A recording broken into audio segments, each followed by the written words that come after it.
देखो monotonic preference का मतलब क्या होता है, पिछले क्लास में पढ़े थे हम लोग मोनोटॉनिक प्रेफरेंस। मोनोटॉनिक प्रेफरेंस का मतलब होता है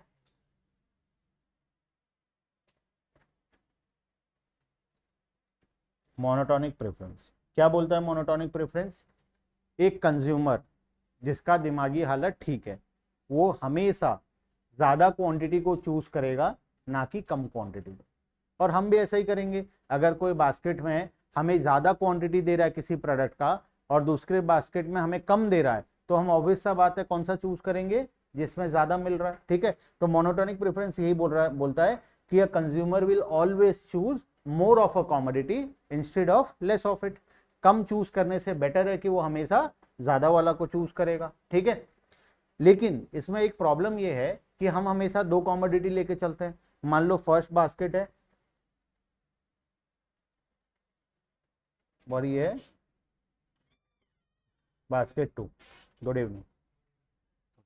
देखो दो बास्केट है, बास्केट वन एंड टू, उसमें दो कॉमोडिटी है, कॉमोडिटी ए कॉमोडिटी बी। यहां पर भी ए है, यहां पर बी है। फर्स्ट वाले में 100 यूनिट्स है कॉमोडिटी ए का, और बी का है 50 यूनिट्स। सेकेंड वाले में ए का है 100 यूनिट और बी का है 40 यूनिट्स। अब बताओ तुम कि तुम कौन सा चूज करोगे, बास्केट नंबर वन और बास्केट नंबर टू। क्यों वन चूज करोगे? क्योंकि उसमें क्वांटिटी ज्यादा है। कौन सा कॉमोडिटी का क्वांटिटी ज्यादा है? ए का इक्वल है, बी का ज्यादा है। ठीक है, तो हम क्या चूज करेंगे? बी चूज करेंगे। लेकिन अभी मैं थोड़ा सा सिचुएशन बदल देता हूं।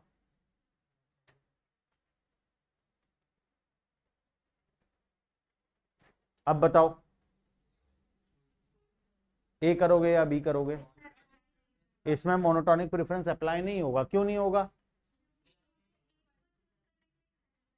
क्योंकि अगर मैं ए को चूज करता, मान लेते हैं मैं बास्केट वन को चूज किया, एग्जांपल लेते हैं। अगर मैं बास्केट वन को चूज किया तो मुझे कॉमोडिटी ए कितना मिला? 100। बी कितना मिला? 50। बी का यूनिट ज्यादा है in comparison to basket number two, लेकिन ए का यूनिट क्या है? कम है। तो अब मैं यहां पर बास्केट वन को किस बेसिस पर चूज करूं? नहीं कर सकता चूज। अगर मैं बास्केट टू को चूज करूं तो वहां पर कॉमोडिटी बी का क्वांटिटी कम है, कॉमोडिटी बी ज्यादा है, ए कम है ना। तो इस केस में मोनोटॉनिक प्रेफरेंस काम नहीं करेगा। मोनोटॉनिक प्रेफरेंस तभी काम करता है जब हम किसी कॉमोडिटी को सैक्रिफाइस ना कर रहे हो। ठीक है, आइदर दोनों में एक्स्ट्रा यूनिट मिल रहा है या किसी एक में एक्स्ट्रा मिल रहा है, दूसरा वाला कांस्टेंट है, तभी हमारा मोनोटॉनिक प्रेफरेंस काम करेगा, अदरवाइज नहीं करेगा। अगर मैं एक और एग्जांपल लेता हूं, मान लो ये 40 की जगह 60 है। अब बताओ ए और बी, क्लियरली बी दिखाई दे रहा है। क्यों बी? क्योंकि इसमें ए का क्वांटिटी भी ज्यादा है, बी का क्वांटिटी भी ज्यादा है, तो ऑब्वियस सा बात है मैं basket number to he choose करूंगा। ठीक है, तो मोनोटोनिक प्रेफरेंस तभी काम करता है जब हमें सिर्फ एक्स्ट्रा यूनिट मिल रहा हो। अगर हमें सैक्रिफाइस करना पड़ रहा है तो फिर मोनोटोनिक प्रेफरेंस वहां पर काम नहीं करेगा। ठीक है, क्लियर है बात? और बोलो कोई डाउट? ऑनलाइन वालों कोई डाउट है कोई भी टॉपिक पर? तुम्हारा किसी का कोई डाउट अभी तक जो भी पढ़े? मोनोटोनिक प्रेफरेंस एक और बार, चलो एक और बार पढ़ते हैं। मोनोटोनिक प्रेफरेंस क्या होता है बताओ? What is monotonic preference? क्या बोलता है मोनोटोनिक प्रेफरेंस?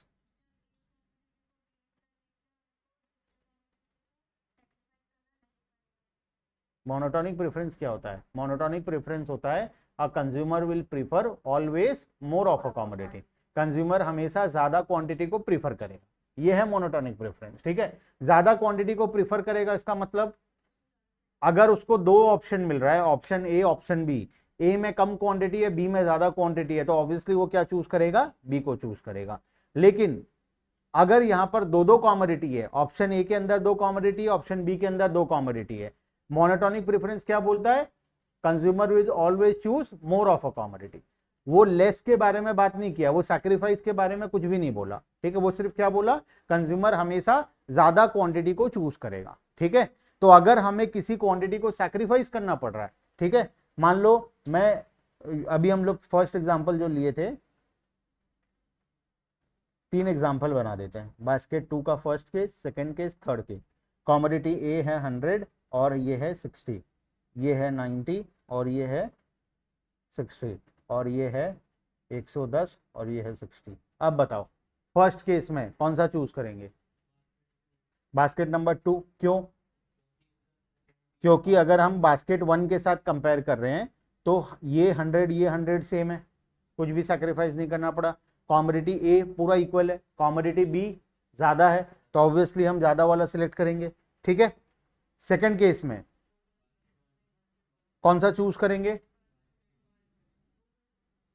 सेकंड केस में कौन सा चूज करेंगे? यहां पर मोनोटोनिक प्रेफरेंस काम नहीं करेगा। क्यों नहीं करेगा? बिकॉज यहां पर अगर मैं कॉमोडिटी ए को कंपेयर करूं तो ए में हमें क्या मिल रहा है? -10 और बी में क्या मिल रहा है? तो जब भी कोई कॉमोडिटी माइनस हो जाता है तो वहां पर मोनोटोनिक प्रेफरेंस अप्लाई नहीं होता। ठीक है, तो इस केस में मोनोटोनिक प्रेफरेंस अप्लाई नहीं होगा। Neither I will choose basket A neither be, 1 या 2 में कोई सा भी मैं चूज नहीं कर सकता।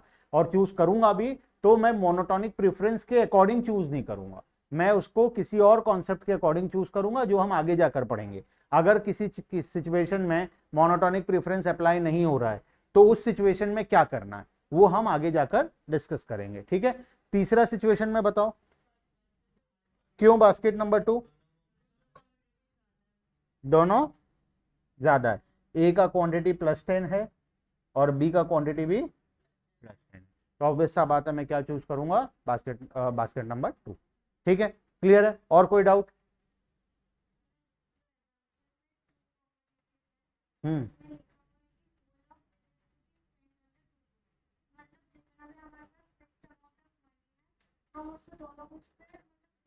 पूरा स्पेंड करेंगे, सेविंग्स करना अलाउड नहीं होता। ठीक है, सेविंग्स करना अलाउ क्यों नहीं है? बिकॉज हम चाहते हैं मैक्सिमम सेटिस्फेक्शन लेना। हमारा ऑब्जेक्टिव क्या है? ज्यादा से ज्यादा सेटिस्फाई होना, जितना ज्यादा क्वांटिटी हम कंज्यूम कर पाए। और अगर मैं सेविंग कर लूंगा इसका मतलब मैं फुल्ली सेटिस्फाई नहीं हो पाया, मैं अपने पैसे को प्रॉपर तरीके से खर्च नहीं किया। इसीलिए हम अज्यूम करते हैं कि जितना भी पैसा हमारे पास है हम पूरा पैसा खर्च करेंगे, हम कोई भी पैसा सेव नहीं करेंगे। ठीक है, और बोलो। अगर एक में आइसक्रीम जैसे 10 किया है, हाँ, पॉइंट ऑफ सटाइटी। हाँ, पॉइंट ऑफ सटाइटी हम कौन से कॉन्सेप्ट में पढ़े थे? सिंगल कॉमोडिटी बोल रहा हूँ, ये इसमें पढ़े थे हम लोग कार्डिनल यूटिलिटी में। अभी हम क्या पढ़ रहे हैं? Ordinal utility. और ऑर्डिनल यूटिलिटी का एक बेसिक अजम्पशन भी है नॉन सटाइटी। नॉन सटाइटी मतलब हम मानकर चलते हैं कि कंज्यूमर अभी तक मैक्सिमम सेटिस्फैक्शन नहीं मिला है, कंज्यूमर को, कंज्यूमर अपने मैक्सिमम सेटिस्फैक्शन तक नहीं पहुंचा है। क्योंकि अगर वो मैक्सिमम सेटिस्फैक्शन तक पहुंच गया है तो उसके बाद चाहे तुम उसको ऑप्शन ए दो, बी दो, सी दो, डी दो, कोई भी ऑप्शन नहीं लेगा वो, क्योंकि वो ऑलरेडी फुल्ली सेटिस्फाइड है। तुम सोचो, तुम आइसक्रीम के, तुम्हारे पास 2 आइसक्रीम का ऑप्शन था, एक वेनिला आइसक्रीम एक चॉकलेट आइसक्रीम। तुम आइसक्रीम खा खा के पूरा बोर हो चुके हो। अब अगर मैं तुम्हें 10 ठो वेनिला दूं, 20 चॉकलेट दूं या कोई और फ्लेवर का 50 आइसक्रीम दूं, तुम्हें कोई फर्क पड़ेगा? तुम तीनों में से कोई भी ऑप्शन नहीं लोगे। रीजन, तुम ऑलरेडी फुल्ली सेटिस्फाई हो चुके हो। ठीक है, इसीलिए हम बेसिक अजम्पशन लेकर चलते हैं कि कंज्यूमर अपने मैक्सिमम सेटिस्फेक्शन वाले पॉइंट तक अभी तक नहीं पहुंचा। अगर वो मैक्सिमम तक पहुंच गया होता तो ये कॉन्सेप्ट काम ही नहीं करेगा वहां पर, क्योंकि वहां पर वो कोई भी कॉमोडिटी को सिलेक्ट नहीं करेगा। अगर वो कोई भी सिलेक्ट नहीं करेगा तो फिर इंडिफरेंस कर्व हम बनाएंगे कैसे? है ना, इसीलिए बेसिक अजम्पशन है कि हम अज्यूम करके चल रहे हैं कि कंज्यूमर अपने मैक्सिमम सेटिस्फेक्शन वाले पॉइंट तक अभी तक नहीं पहुंचा। ठीक है, क्लियर है? और बोलो। और कोई डाउट नहीं, आगे चलें? ठीक है, फिर कोई डाउट होगा तो क्लास के एंड में लेंगे या नेक्स्ट क्लास के स्टार्टिंग में ले लेंगे। ठीक है, चलो, हम इंडिफरेंस कर्व पढ़ रहे थे, अब आते हैं properties of indifference curve. Indifference curve क्या होता है एक बार फटाफट से बता दो, सिर्फ इंडिफरेंस कर्व क्या होता है? हम उसके अंदर बहुत सारा पॉइंट पढ़े, लेकिन मुझे सिर्फ इंडिफरेंस कर्व क्या होता है वो जाने। दोनों का सेटिस्फेक्शन सेम रहता है। ठीक है, कौन दोनों का? 2 कॉमोडिटी का सेटिस्फेक्शन, 2 कॉमोडिटी का। वेरी गुड, जितना कॉम्बिनेशन हम बनाएंगे 2 कॉमोडिटी को लेकर, हर एक कॉम्बिनेशन का सेटिस्फेक्शन क्या होता है? इक्वल होता है। जैसे हम बात किए थे, अगर हमें एक ग्राफ बनाता हूं, ये ग्राफ है इंडिफरेंस कर्व 1, अगर मैं पॉइंट ए में हूं, पॉइंट बी में हूं, पॉइंट सी में हूं, तीनों मेरे लिए क्या है, सेम है, तीनों सेम है। लेकिन अगर मैं एक और इंडिफरेंस कर्व बना दूं IC2 और इसमें मैं पॉइंट डी में हूं, तो डी किससे बड़ा है, सबसे बड़ा है, ए बी और सी तीनों से बड़ा है, कौन, डी। क्यों बड़ा है वो तीनों से, बिकॉज वो एक हायर इंडिफरेंस कर्व में है, ठीक है। अच्छा मैं इसके नीचे एक इंडिफरेंस कर्व बना दूं तो IC0 और इसमें ई पॉइंट दे दूं, तो क्या ई बड़ा है या छोटा है, ई अब सबसे छोटा है, ठीक है। तो हमारा ऑब्जेक्टिव क्या रहेगा एज अ कंज्यूमर, हम क्या चाहेंगे, हम जितना ज्यादा हायर इंडिफरेंस कर्व में जंप कर सकते हैं हम वो कोशिश करेंगे। हम अगर IC1 में हैं तो हमारा ऑब्जेक्टिव है कि हम IC2 में जंप कर दें, अगर IC2 में है तो हमारा ऑब्जेक्टिव है हम IC3 में जंप करें, 3 में है तो 4। तो हर एक कंज्यूमर का बेसिक ऑब्जेक्टिव होता है वो हायर से हायर इंडिफरेंस कर्व में जाना चाहता है, ठीक है। वो जितना ज्यादा हायर इंडिफरेंस कर्व में जाएगा उसका सेटिस्फेक्शन लेवल उतना ज्यादा इंक्रीज होगा, ठीक है। अब कुछ प्रॉपर्टीज है इंडिफरेंस कर्व के। पहला प्रॉपर्टी तुम्हें ऑलरेडी पता है, हमेशा क्या होता है, क्यों कॉन्वेक्स होता है, MRS डिक्रीज होता है because of diminishing marginal rate of substitution. MRS decrease होता है, इस वजह से ग्राफ जो है वो हमेशा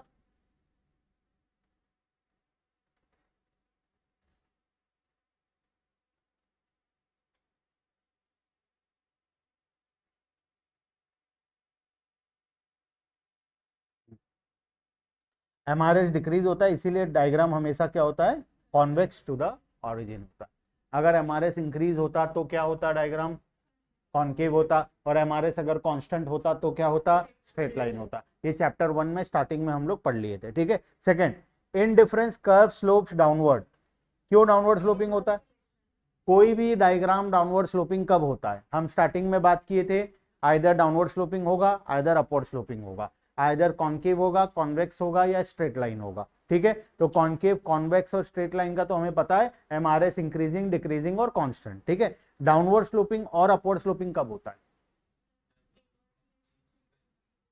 जब इनवर्स रिलेशनशिप होता है, एक कॉमोडिटी इंक्रीज होता है दूसरा डिक्रीज होता है, तो उस केस में इनवर्स रिलेशन होता है। और डायरेक्ट रिलेशन कब होता है, जब आइदर दोनों इंक्रीज हो रहा है या दोनों डिक्रीज हो रहा है, तो उस केस में डायग्राम हमेशा अपवर्ड स्लोपिंग होता है, ठीक है। तो यहां पर डायग्राम डाउनवर्ड स्लोपिंग होगा हमेशा। क्यों डाउनवर्ड स्लोपिंग होगा, बिकॉज दोनों कॉमोडिटी के बीच में इनवर्स रिलेशन होता है। कैसे इनवर्स होता है आओ समझते हैं। मुझे 3 ऑप्शन दिया गया, A, B और C, तीनों किसमें है, IC1 में, ठीक है। मतलब तीनों का सेटिस्फेक्शन लेवल क्या होगा, इक्वल होगा। अच्छा ऑप्शन ए में अगर कॉमोडिटी एप्पल 10 तो है और बनाना अगर 15 है, अगर एप्पल 10 है और बनाना 15 है, सेकंड वाले केस में एप्पल अगर 15 है तो बनाना कितना होगा बताओ,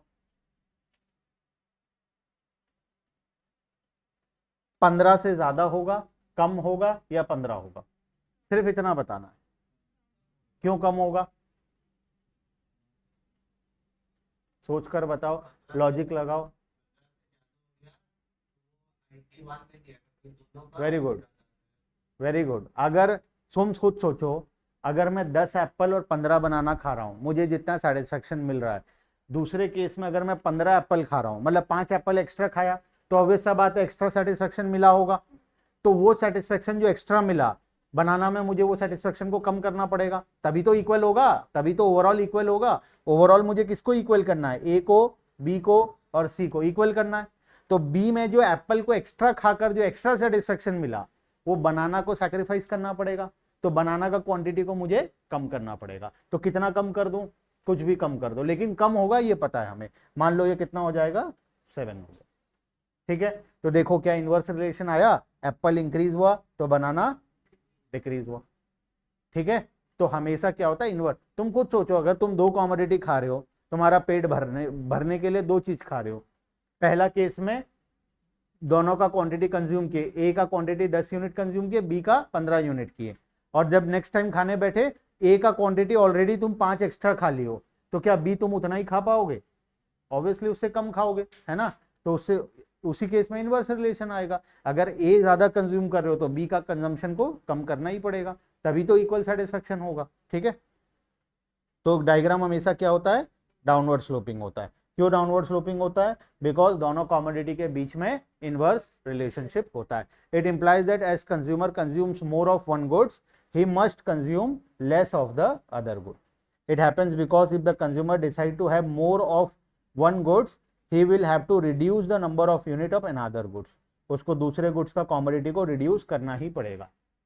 ठीक है, तीसरा, ये तो तुम्हें पता है, higher indifference curve represent higher level of satisfaction. Starting से पढ़ रहे हैं हम, जितना ज्यादा ऊपर के इंडिफरेंस कर्व में जाते जाएंगे हमारा सेटिस्फेक्शन लेवल उतना इंक्रीज होता जाएगा। ठीक है, और IC1, IC2, IC3 कौन सा सबसे अच्छा है? IC3, क्योंकि जितना हायर होगा वो उतना ज्यादा सेटिस्फेक्शन देगा। वही लिखा है, higher indifference curve represent higher level of satisfaction. ठीक है, point number 4, indifference curve can never intersect each other. यहां से बहुत बार एग्जाम में क्वेश्चन आया है, दो इंडिफरेंस कर्व क्या कभी आपस में इंटरसेक्ट कर सकता है या नहीं कर सकता है? क्यों नहीं कर सकता है? चलो उसका रीजन समझते हैं। बचपन में मैथ्स पढ़े हो, अभी तो शायद ही पढ़ रहे होगे, नहीं पढ़ रहे होगे, बचपन में तो पढ़े हो मैथ्स। ठीक है, अगर A इक्वल्स टू B होता है और B इक्वल्स टू C होता है तो इसका मतलब बेसिक रूल है मैथ्स का। ठीक है, अगर A B के साथ इक्वल है, B C के साथ इक्वल है, इसका मतलब A C के साथ इक्वल है, बेसिक रूल है। अब आते हैं इंडिफरेंस कर्व में।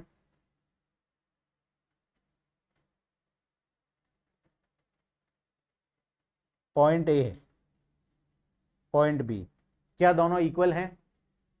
इन टर्म्स ऑफ सेटिस्फेक्शन दोनों इक्वल है। कैसे पता चला इक्वल है? क्योंकि दोनों सेम इंडिफरेंस कर्व के ऊपर है, दोनों IC1 में है। तो as per IC1 A equals to B, as per IC2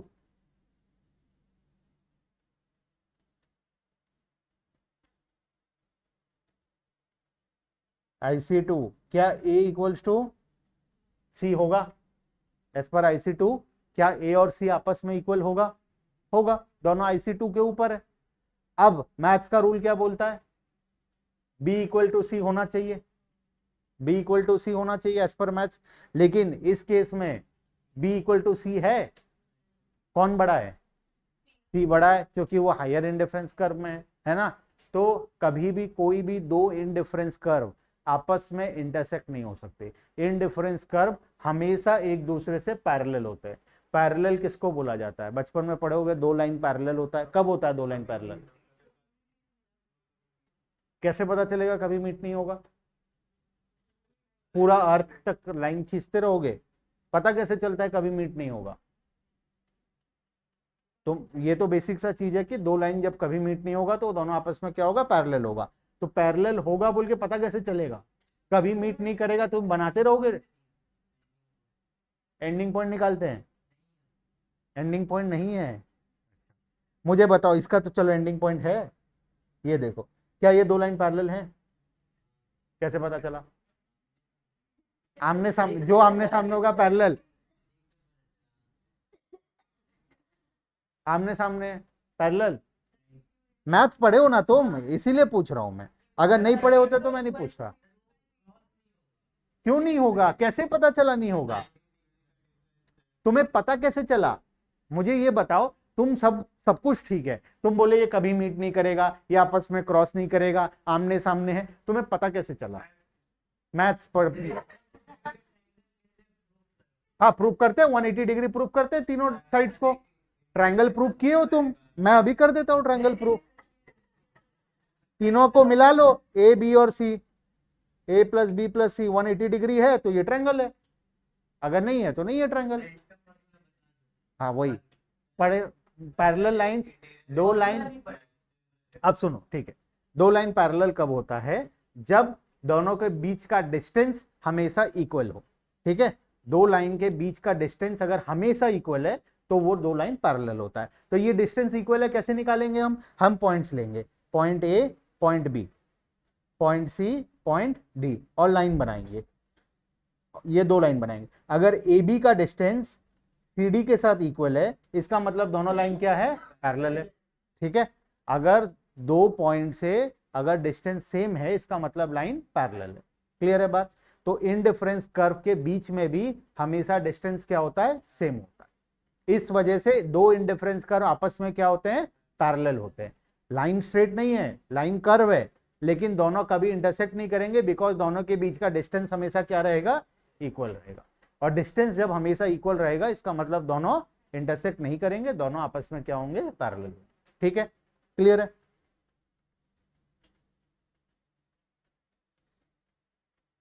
तो हम यहां पर लिख सकते हैं indifference curve can never intersect each other. क्यों नहीं करेगा intersect? Because as per this diagram, as per IC1 A equals to B, as per IC2 A equals to C, as per maths B equals to C, but here C is greater than B, है ना, जो कि possible नहीं है। इस वजह से दो कर्व आपस में कभी भी इंटरसेक्ट नहीं करेंगे। वही चीज यहां पर लिखा हुआ है पूरा पैराग्राफ बनाकर। ठीक है, यही चीज को यहां पर समझाया गया है पैराग्राफ में कि as per indifference curve 1 A consume करो या B कंज्यूम करो, सेम सेटिस्फेक्शन मिलेगा। As per IC2 A consume करो या C कंज्यूम करो, सेम सेटिस्फेक्शन मिलेगा। तो इसका मतलब B करो या C करो, दोनों में सेम मिलना चाहिए, लेकिन as per this diagram C का सेटिस्फेक्शन ज्यादा है, B का सेटिस्फेक्शन कम है, जो कि पॉसिबल नहीं है, वो कॉन्ट्राडिक्टरी है। इस वजह से दो लाइन, ये दोनों आपस में कभी भी इंटरसेक्ट नहीं हो सकते। क्लियर है बात? ठीक है, पढ़ना चाहो तो एक बार रीड कर लो फटाफट से, नहीं समझ में आएगा तो अभी फिर से पढ़ लेंगे। वही चीज लिखा हुआ है, एक बार रीड करो, खुद से रीड करो एक बार फटाफट। इशिका, जिया, प्रांजल, श्रद्धा और विनीत।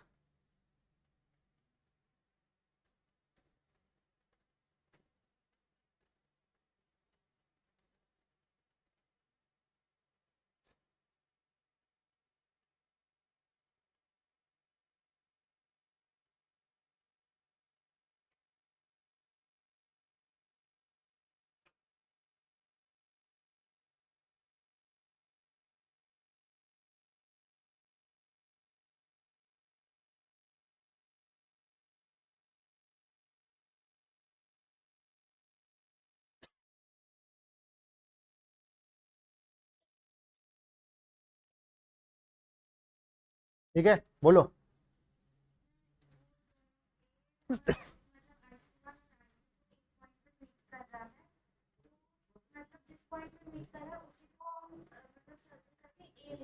हम्म, अगर हम IC1 के इस तरफ मतलब इंटरसेक्ट कर रहा है, पता चल रहा है, लेकिन अगर ये पॉइंट इस तरफ लिखें तो मतलब IC1 के इस तरफ, तो फिर प्रूफ कैसे करोगे इंटरसेक्ट नहीं होगा बोल के? हमें तो प्रूफ करना है ना कि दोनों आपस में इंटरसेक्ट नहीं होगा। प्रूफ करने के लिए हमें ये पॉइंट ऑफ इंटरसेक्शन को लेना पड़ेगा जहां पर इंटरसेक्ट हो रहा है। अगर तुम उसी पॉइंट को छोड़ दोगे तो फिर प्रूफ कैसे करोगे कि इंटरसेक्ट हो रहा है? तो अगर इस पॉइंट को प्रूफ करना है कि ये ऐसा नहीं हो सकता, तो कम से कम इस पॉइंट को तो लेना ही पड़ेगा। बाकी पॉइंट तुम कहीं भी लो, बी यहां लो, यहां लो, यहां लो, कहीं भी लो, कोई फर्क नहीं पड़ता, लेकिन इस पॉइंट को तो लेना पड़ेगा ना, पॉइंट ए, क्योंकि तुम्हें वही चीज तो प्रूफ करना है कि ये इंटरसेक्ट नहीं हो सकता, तो उस पॉइंट को तो कम से कम तुम्हें कंसिडर करना पड़ेगा। ठीक है, और बोलो, समझ में आ गया यहां तक? आगे चल सकते हैं। Indifference curve can never touch X axis और वाई एक्सिस। अगेन एक इंपॉर्टेंट चीज, अभी हम इंडिफरेंस कर्व के बारे में पढ़ रहे थे। हम बनाए इंडिफरेंस कर्व, हम शुरू हमेशा यहां से किए और खत्म हमेशा यहां पर किए।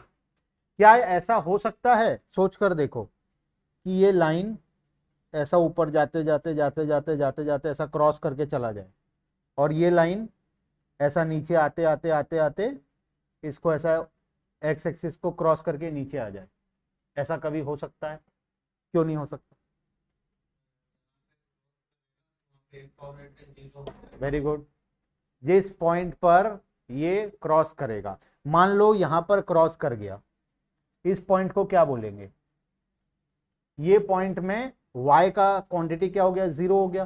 कोई भी पॉइंट अगर x एक्सिस के ऊपर है इसका मतलब y क्या है? 0 है।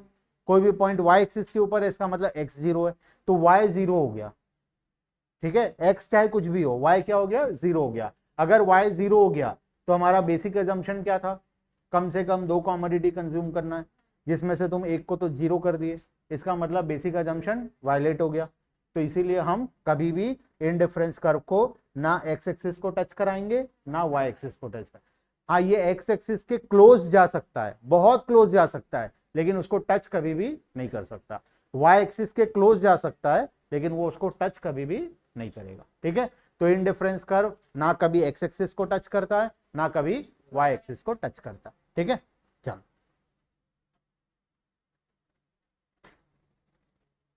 To indifference curve analysis, the indifference curve analysis assumes two goods, और 2 गुड्स के कारण ये कभी भी दोनों एक्सिस को टच नहीं कर सकता। अगर इंडिफरेंस कर्व y एक्सिस को टच कर रहा है, इसका मतलब x 0 हो गया, अगर x एक्सिस को टच कर रहा है तो y 0 हो गया। तो इस केस में हमारा जो बेसिक अजम्पशन है 2 कॉमोडिटी का वो वायलेट हो जाएगा, इस वजह से ये कभी भी कोई एक्सिस को टच नहीं करेगा। ठीक है, so an indifference curve can never touch any of the axis. ठीक है, पांचवा अजम्पशन भी, अच्छा 5 टोटल था पॉइंट, क्या क्या 5 पॉइंट पढ़े फटाफट से बताओ एक बार। कॉन्वेक्स होता है, क्यों कॉन्वेक्स होता है, एमआरएस डिक्रीज होता है, वेरी गुड। उसके बाद डाउनवर्ड स्लोपिंग होता है, क्यों डाउनवर्ड स्लोपिंग होता है, क्योंकि इनवर्स रिलेशनशिप होता है, इस वजह से। तीसरा point, higher indifference curve shows higher level of satisfaction. Point number 4, two indifference curve can never intersect each other. और point number 5, indifference curve can never touch X axis और वाई। ठीक है, पांचों पॉइंट क्लियर है। अब एक next concept बहुत important, budget line. हम बड़ा बड़ा बात कर रहे थे, हम IC 1 से 2 में चले जाएंगे, 2 से 3 में चले जाएंगे। अगर ऐसा ही है तो हर कोई, हर इंसान कहां पहुंच जाएगा, सबसे हायर IC में जाकर बैठ जाएगा। यही तो बात हुआ। अगर IC 1, IC 2, IC 3 का बात कर रहे थे हम लोग, डायग्राम बनाते,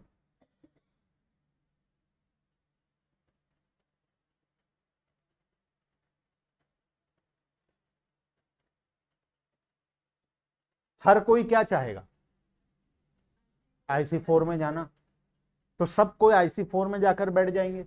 अगर ऐसा ही है, इतना ही आसान है, अगर IC 1 से 2 में जाना, 2 से 3 में जाना, 3 से 4 में जाना, तो हर कोई कहां जाकर बैठ जाएगा, IC 4 में जाकर बैठ जाएगा। तो क्या ऐसा होता है हर कोई अपने हायर इंडिफरेंस कर्व में जाकर बैठ जाता है, नहीं। इसको रोकने के लिए कौन है, इसको रोकने के लिए है बजट लाइन। क्योंकि IC 1 से 2 में जाने के लिए एक्स्ट्रा पैसा लगेगा। IC 1 में कम कॉमोडिटी है, 2 में ज्यादा है, तो ज्यादा कॉमोडिटी खरीदने के लिए ज्यादा पैसा देना पड़ेगा। IC 3 में जाने के लिए और पैसा लगेगा, IC 4 में जाने के लिए और पैसा लगेगा। और हम इकोनॉमिक्स पढ़ना शुरू करने से पहले हम पढ़े थे कि हमारे पास रिसोर्सेज क्या होता है, लिमिटेड होता है। प्राइस कांस्टेंट है, पैसा तो ज्यादा लगेगा। पैसा ज्यादा मतलब IC 1 में अगर मैं 5 आइसक्रीम और 5 चॉकलेट खा रहा हूँ, IC 2 में मैं 10 आइसक्रीम 10 चॉकलेट खा रहा हूँ, तो पैसा तो ज्यादा देना पड़ेगा ना IC 2 में जाने के लिए। जो एक्स्ट्रा 5 आइसक्रीम और एक्स्ट्रा 5 चॉकलेट खा रहा हूँ, उसके लिए तो ज्यादा पैसा देना पड़ेगा। तो वो पैसा कहाँ से आएगा, प्राइस वही रहेगा। प्राइस आइसक्रीम का 10 रुपए, चॉकलेट का 20 रुपए, प्राइस कॉन्स्टेंट है। लेकिन ज्यादा क्वांटिटी अगर कंज्यूम करोगे तो पैसा तो ज्यादा ही देना पड़ेगा, है ना। तो ज्यादा पैसा देने के लिए पैसा कहां से आएगा, क्योंकि हम स्टार्टिंग में बात किए थे रिसोर्सेस क्या रहेगा, लिमिटेड रहेगा। तो अब हमें दो चीज को सोचना है, एक तो हमें हायर इंडिफरेंस कर्व में जाना भी है, और दूसरा पहले चेक करना है कि वो हमारे बजट में है या नहीं है, हमारे पॉकेट में जितना पैसा है उस पैसे से हम खरीद भी पाएंगे या नहीं पाएंगे। अदरवाइज अगर बजट का प्रॉब्लम ना होता तो हर कोई IC 4 में चला जाता। ठीक है, तो IC 4 में हर कोई नहीं जा सकता। IC 4 में जाने के लिए लगेगा ज्यादा पैसा, और ज्यादा पैसा के लिए हमें क्या चेक करना पड़ेगा, पहले हमारा बजट चेक करना पड़ेगा, हमारे पास कितना पैसा है, उस पैसे से हम कितना क्वांटिटी अफोर्ड कर सकते हैं। ठीक है, तो इसके लिए कॉन्सेप्ट आया बजट लाइन का। बजट लाइन क्या शो करता है, बजट लाइन शो करता है कि हमारे पास जितना पैसा है उस पैसे से हम कितना क्वांटिटी खरीद सकते हैं। कॉमोडिटी ए का कितना खरीद सकते हैं, बी का कितना खरीद सकते हैं। मान लो मेरे पास 100 रुपए है और मुझे 2 कॉमोडिटी खरीदना है, ए और बी। ए का प्राइस है 20 रुपए, बी का प्राइस है 10 रुपए। तो मेरे पास क्या ऑप्शन अवेलेबल है, ऑप्शंस क्या है, पूरा 100 रुपए कहाँ खर्च कर दूं, ए को खरीदने में, बी में 0 करूं। सेकंड ऑप्शन है 80 रुपीज यहाँ खर्च करूं, 20 यहाँ खर्च करूं, 60 यहाँ करूं, 40 और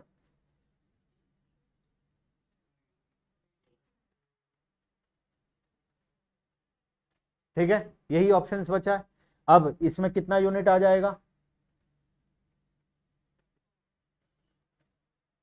एक सेकेंड, इसका 5 आ जाएगा, इसका 4 और इसका 3 और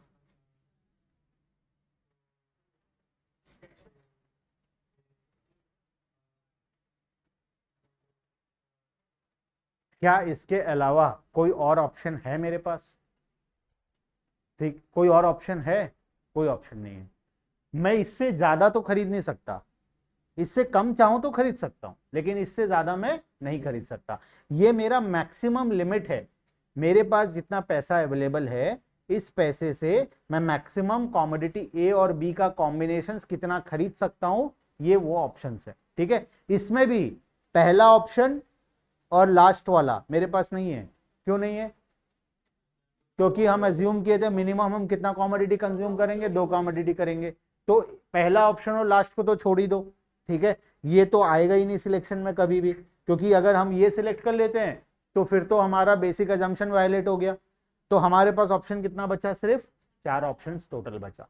इन 4 ऑप्शंस को लेकर हम एक डायग्राम बनाएंगे और इस डायग्राम को हम क्या बोलेंगे, बजट लाइन बोलेंगे। ठीक है, जैसे हम इसके पहले में बनाते थे पीपीसी, चैप्टर 1 में पीपीसी बनाते थे। पीपीसी क्या शो करता था, हम मैक्सिमम कितना प्रोड्यूस कर सकते हैं विद गिवन रिसोर्सेस। हम पीपीसी को क्रॉस करके आगे जा सकते हैं, नहीं जा सकते। वैसे ही क्या हम बजट को क्रॉस करके आगे जा सकते हैं, नहीं जा सकते।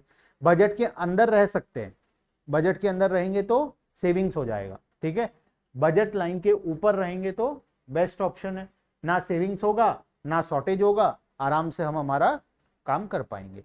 ठीक है, क्लियर है बात। अब ये जो बजट लाइन है, इस बजट लाइन को और इन डिफरेंस कर्व को हम आपस में क्या करते हैं, कंपेयर करते हैं, इन दोनों को आपस में कंपेयर करते हैं।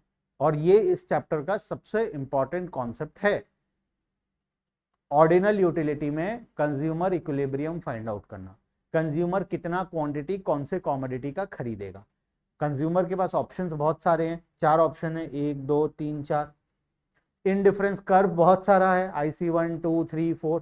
ठीक है, अब कंज्यूमर का इक्विलिब्रियम कौन से पॉइंट पर आएगा, ये फाइंड आउट होगा जब हम आपस में दोनों कॉन्सेप्ट को मिक्स करेंगे। ठीक है, तो पहले हम बजट लाइन को पढ़ लेते हैं।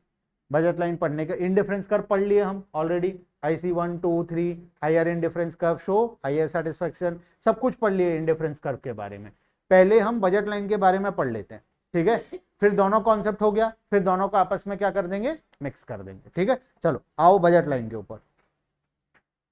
बजट लाइन क्या शो करता है हमें, budget line, budget line is graphical representation, वही ग्राफ है, of all possible combination of 2 goods, 2 ठो कॉमोडिटी का possible combination which can be purchased, जो कि कंज्यूमर परचेज कर सकता है with given income and prices. Price fix है, तुम्हारे पॉकेट में पैसा फिक्स है, मान लो 100 रुपए तुम्हारे पॉकेट में, इस 100 रुपए से तुम कौन सा क्वांटिटी कितना, कौन सा कॉमोडिटी का कितना क्वांटिटी परचेज कर सकते हो, इसका जब हम एक डायग्राम बना देंगे, उस डायग्राम को क्या बोलेंगे, बजट लाइन। ठीक है, such that cost of each of this combination is equal to money income of the consumer. सारे कॉम्बिनेशन का कॉस्ट कितना होना चाहिए, 100 रुपए, 100 से ज्यादा हो नहीं सकता। अगर 100 से ज्यादा वाला कॉम्बिनेशन बनाऊंगा तो पैसा शॉर्टेज हो जाएगा, 100 से कम का कॉम्बिनेशन बनाऊंगा तो सेविंग्स हो जाएगा, ना मुझे सेविंग करना है ना मुझे शॉर्टेज करना है। तो मैं कॉम्बिनेशन वही बनाऊंगा जिसमें मेरा पूरा 100 रुपए खर्च हो रहा हो। ठीक है, 100 रुपए में मेरा कॉमोडिटी आ जाए, 100 से ज्यादा लगना नहीं चाहिए, 100 से कम मैं खर्च करना नहीं चाहता, क्योंकि सेविंग्स होगा, सेविंग्स में करना नहीं चाहता। तो बेस्ट क्या है, वही कॉम्बिनेशन बनाया जाए जिसमें पूरा 100 रुपए का 100 रुपए खर्च होगा। ठीक है, नीचे आओ, एक ऑप्शन दिया हुआ है, देखो ध्यान से। कंज्यूमर के पास 20 रुपए है, उसके पास क्या क्या ऑप्शंस है, एप्पल का प्राइस है 4 रुपए, बनाना का प्राइस है 2 रुपए, 20 रुपए उसके पॉकेट में है, उसके पास सारा ऑप्शंस दिया गया है, ऑप्शन EFGHI। ई में 5 ठो एप्पल 0 बनाना, F 4 ठो एप्पल 2 बनाना, इस तरीके से लास्ट ऑप्शन तक उसको दिया गया है। ठीक है, तुम एक काम कर सकते हो, मार्जिनल रेट ऑफ ट्रांसफॉर्मेशन निकाल सकते हो, जो हम चैप्टर 1 में किए थे, चैप्टर 2 में MRS किए थे, यहाँ बगल में निकाल लो तो एक बार, MRS या MRT कुछ भी निकाल लो, unit sacrifice divided by unit gain. ठीक है, कर लो फटाफट, unit sacrifice divided by unit gain, यहाँ पे कर लो एक बार, कितना आ रहा है देखो एक बार।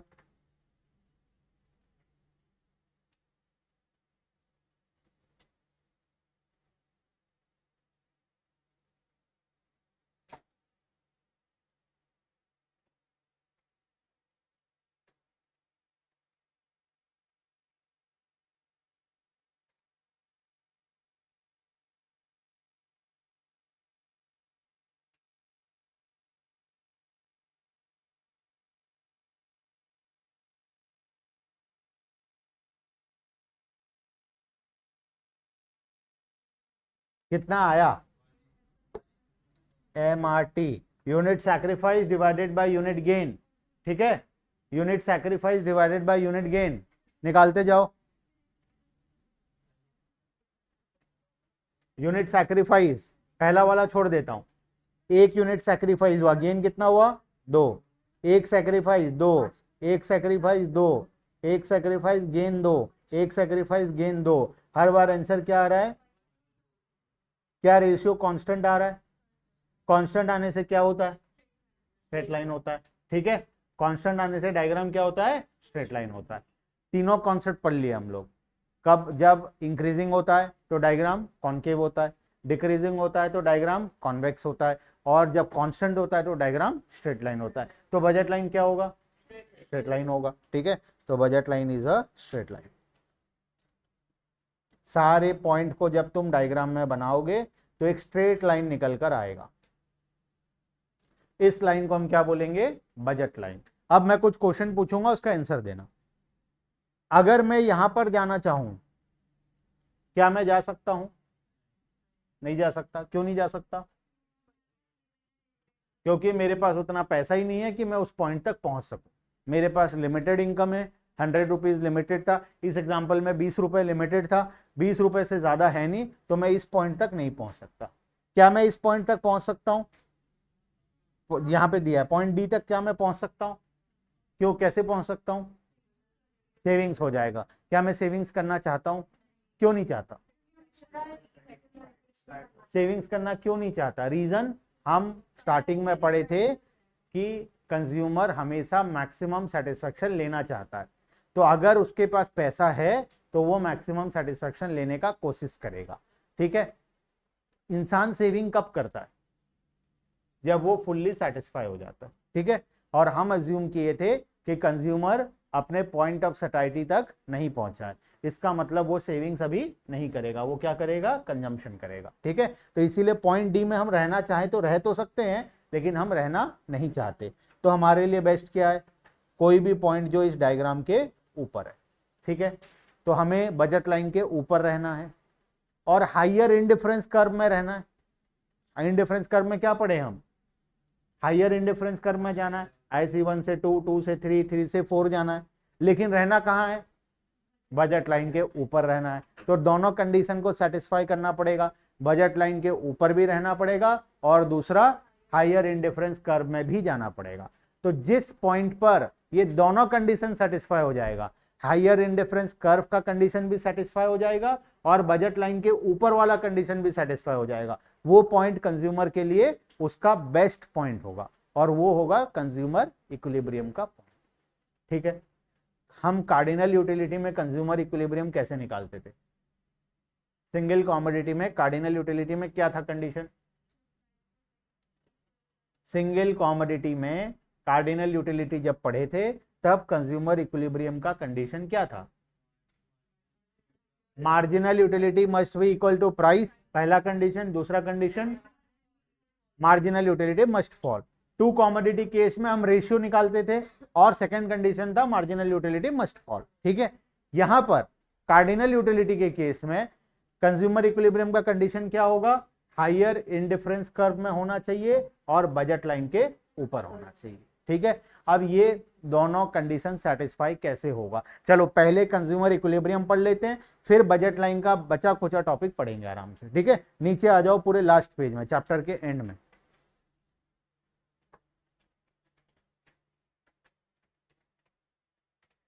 Consumer equilibrium bye indifference curve approach. 3 ठो आईसी दिया है, IC1, IC2, IC3। पहले बताओ हम किस में जाना चाहते हैं, 3 में। बेस्ट क्या है हमारे लिए, IC3।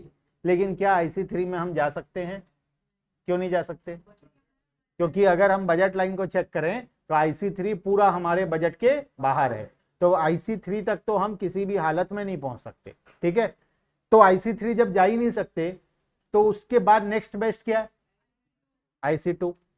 क्या IC2 में हम जा सकते हैं, कहां जा सकते हैं IC2 में, चलो IC2 को एक बार छोड़ दे, IC1 को देखो, क्या IC1 में हम रहेंगे, IC1 भी तो बजट लाइन के ऊपर है, ये रहा 2 पॉइंट,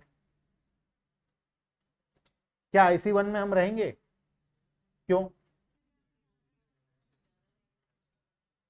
देखो पहला बात तो श्योर है कि हम बजट लाइन के ऊपर रहेंगे, एक कंडीशन तो फिक्स है पूरा, हमें बजट लाइन के ऊपर रहना है, चाहे कुछ भी हो जाए हम बजट लाइन के ऊपर ही रहेंगे।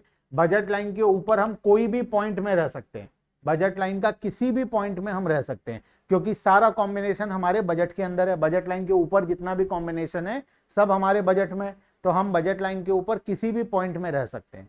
तो मैं तुम्हें 3 ऑप्शन देता हूं, ऑप्शन 1, 2, 3, चूज करो कौन सा, क्यों, पहली बात तो तीनों बजट लाइन के ऊपर है।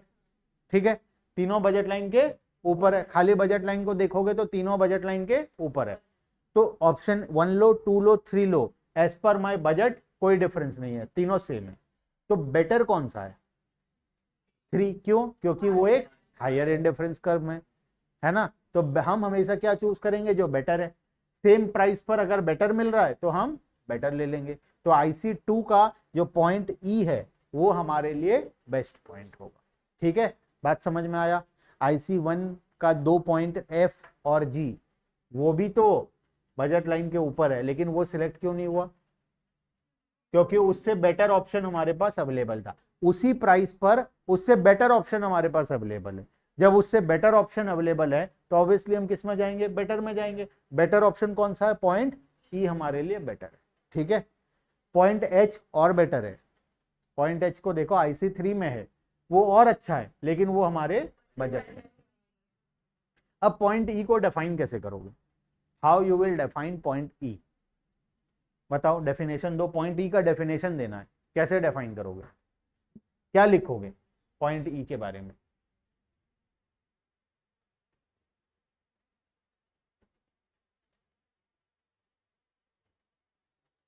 बताओ। हाँ, पॉइंट 3 को डिफाइन कैसे करोगे, तुम्हें अगर मुझे पॉइंट नंबर 3 समझाना है कि ये मेरा बेस्ट पॉइंट है तो बताओ कैसे समझाओगे।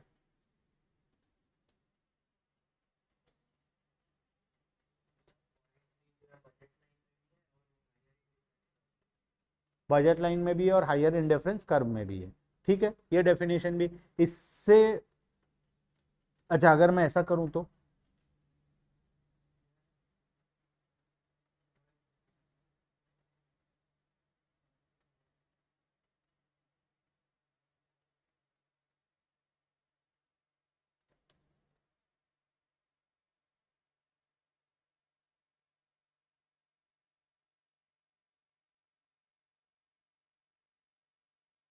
अब बताओ, पॉइंट ए, पी, सी और डी, इसको देखकर तो पता चल रहा है आइदर सी, और अगर मैं एक और डायग्राम बना दूं तो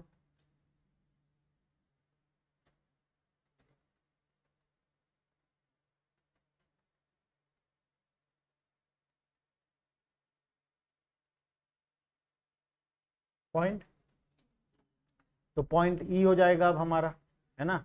अब क्या होगा, पॉइंट ई, तो जो हमारा इक्विलिब्रियम पॉइंट होता है वो हमेशा वो पॉइंट होता है। अच्छा, मैथ्स में टेंजेंट पढ़े हो? टेंजेंट क्या होता है? टेंजेंट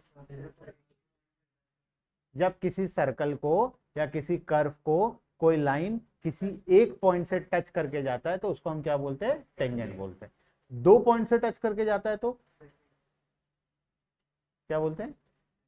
सेकंड बोलते हैं या कॉर्ड बोलते हैं। ठीक है, जो नॉर्मली कॉर्ड या जो तुम पढ़े हो मैथ्स में, किसी सर्कल को अगर कोई लाइन 2 पॉइंट से टच करके जाता है तो उसको नॉर्मली कॉर्ड बोला जाता है, या 1 पॉइंट से टच करता है तो हम बात करते हैं टेंजेंट बोला जाता है। ठीक है, तो इस पॉइंट को डिफाइन करने का बेस्ट तरीका क्या है?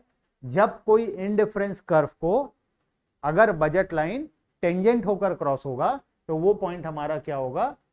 बेस्ट पॉइंट होगा, है ना? वही पॉइंट हमारे लिए क्या होगा? बेस्ट पॉइंट होगा। बात समझ में आया? तो consumer equilibrium in case of ordinal utility क्या होता है? When budget line is tangent to indifference curve. जब बजट लाइन और इंडिफरेंस कर्व आपस में किसी एक पॉइंट से टच होकर क्रॉस हो रहा है, उस पॉइंट को हम क्या बोलते हैं? हमारा कंज्यूमर इक्विलिब्रियम बोलते हैं। ठीक है, क्यों बोलते हैं उसका डेफिनेशन और इसमें कुछ बचा खुचा छोटा मोटा टॉपिक है, उसको हम नेक्स्ट क्लास में आगे कवर करेंगे। ये अभी मैं तुम्हें जस्ट समझाया हूँ इक्विलिब्रियम, मुझे पता है अच्छे से बहुत लोगों को समझ में नहीं आया है। तो नेक्स्ट क्लास में जब हम बजट लाइन को कंप्लीट करके फाइनली इक्विलिब्रियम पढ़ेंगे तब जाकर ये पूरा अच्छे तरीके से समझ में आ जाएगा। ठीक है, नेक्स्ट क्लास के लिए क्या करना है? कम से कम इनडिफरेंस कर्व एक बार पढ़ के आना। ठीक है, क्योंकि नेक्स्ट क्लास में हम इक्विलिब्रियम पढ़ेंगे तो इनडिफरेंस कर्व का सारा कॉन्सेप्ट यूज होगा वहां पर। तो एक बार इनडिफरेंस कर्व को 5 मिनट लगेगा सिर्फ एक बार पढ़ के आना, या अगर नहीं भी पढ़ पाए तो क्लास में जब यहाँ आ जाते हो आते ही 5 मिनट पहले पढ़ लेना। ठीक है, उसके बाद हम लोग शुरू करेंगे। ठीक है, तो चलो आज के लिए हम यहीं स्टॉप करते हैं, नेक्स्ट क्लास में हम इस चैप्टर को कंप्लीट करेंगे। ठीक है, चैप्टर 1 का टेस्ट लेंगे नेक्स्ट वीक में। ठीक है, मोस्ट प्रोबेबली नेक्स्ट वीक का मंडे को हम लोग टेस्ट रखेंगे। जो मंडे क्लास नहीं होता है ना, एक सेकंड ट्यूसडे, हाँ तो नेक्स्ट ट्यूसडे रखते हैं। ठीक है, नेक्स्ट ट्यूसडे हम लोग टेस्ट रखेंगे जिसका कंफर्मेशन मैं नेक्स्ट क्लास में कर दूंगा। ठीक है, तो इसीलिए पढ़ना शुरू कर देना चैप्टर नंबर 1। ऋषिका, जिया, प्रांजल, श्रद्धा और विनीत।